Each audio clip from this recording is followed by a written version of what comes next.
ใบทุก9พุ่มมีใบโพทั้งหมด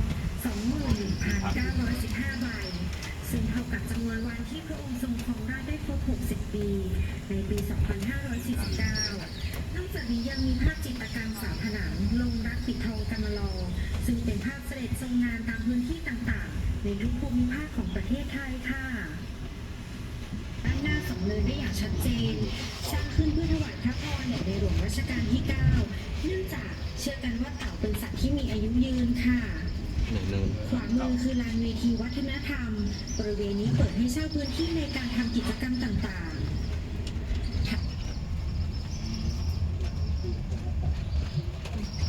ตอนแรกที่เรียนหลงว่าจะตึกทำตึกที่นั่งรถนะครับถึงจะมาขี่จักรยานหรือว่าถ้าเราทักให้เราทักงานออกมาเดินได้ได้ก่อนเวลา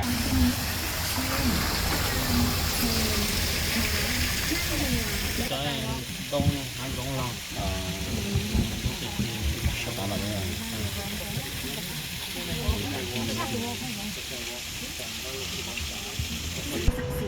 เป็นต้นไม้ประจำจังหวัดพิจิตรค่ะใช่ครับอันนี้แหละ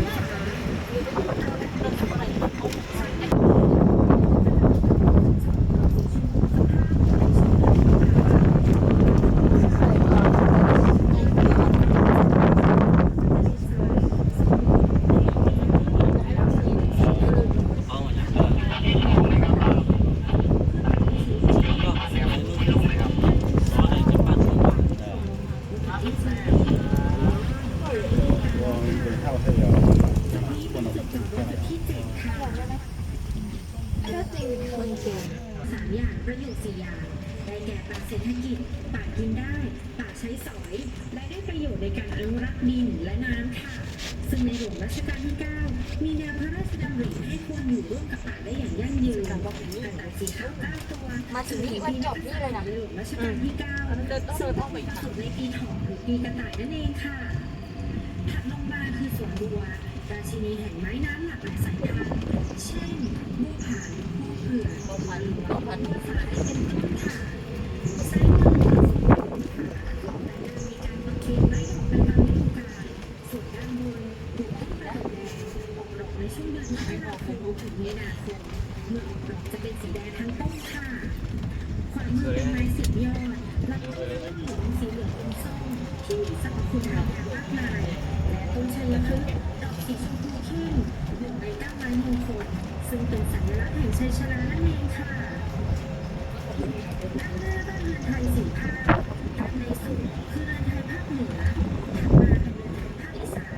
และอีกเรือนไทยภาคใต้ค่ะส่วนเรือนไทยภาคกลางจะอยู่บริเวณด้านหน้าค่ะ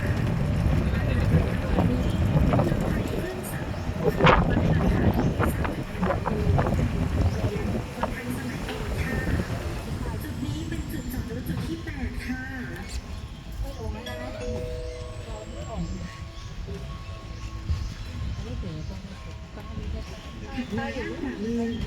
เซ็นเตอร์ไทย I don't know how to say that เลย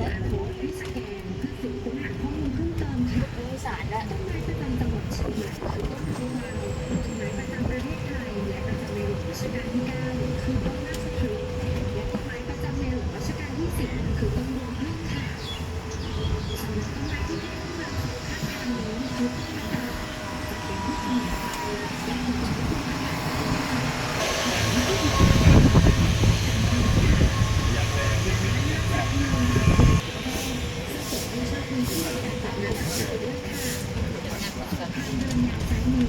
รตายนะล้อตายเลยตรงนี้เราได้มีเรี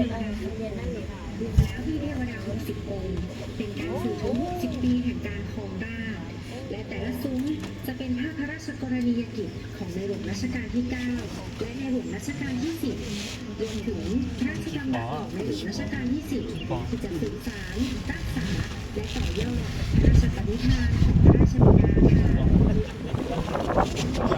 Tiếp thì mà không có tôi lọt ra. Đâu cho nên tôi một phần ra.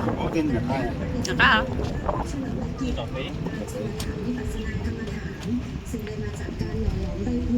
ที่ประสงค์นิกรชาวไทยได้เขียนคำถวายพระพรแด่ในหลวงรัชกาลที่ 9 ในปีพ.ศ. 2549 โอ้ไม่ใช่เช็ดหรอกเนาะนั่นคือหรอกเนาะ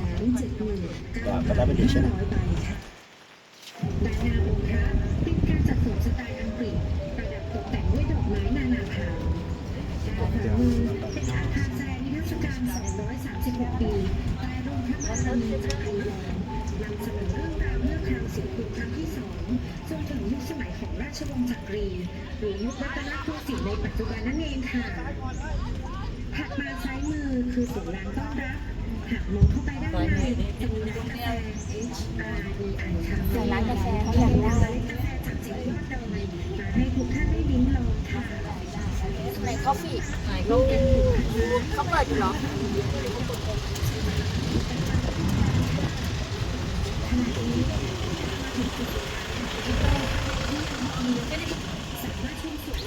Ada yang pandai langsung dah. Pandai là xong đấy hay à? Tengok kena saya. Ya, kena. Bejo. Bejo lagi lah. Ciyo. Pandai ciyo. Di mana ni? Bejo ke mah? Lepas kan jauh. Lepas bangun nang je. Bangun dah je tak set.